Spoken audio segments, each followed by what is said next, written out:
And if you want to make a delicious plum cake with streusel from Yeast Dough, then stay tuned. I'll show you how I make it. You can find the list of ingredients in the info box or at the end of the video.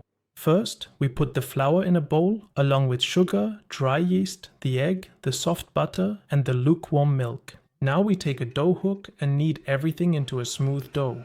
Once all the ingredients are well combined, we add the salt, because adding the salt earlier would damage the yeast. Now that everything is well kneaded, we put the dough onto a floured work surface and knead it again by hand.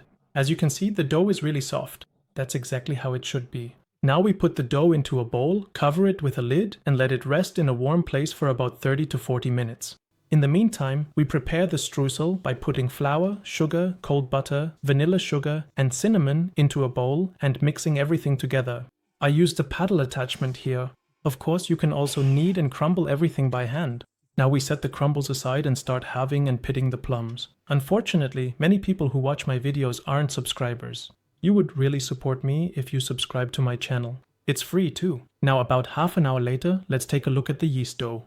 As you can see, it's rising really nicely. Now press down the yeast dough so the air can escape. Then we'll let it rest again for about 30 minutes. The longer you let it rest, the better it will rise in the oven. While the yeast dough is resting, we can prepare the baking tray by taking a piece of butter and greasing the tray. After half an hour, we flour the work surface, place the yeast dough on it, and roll it out.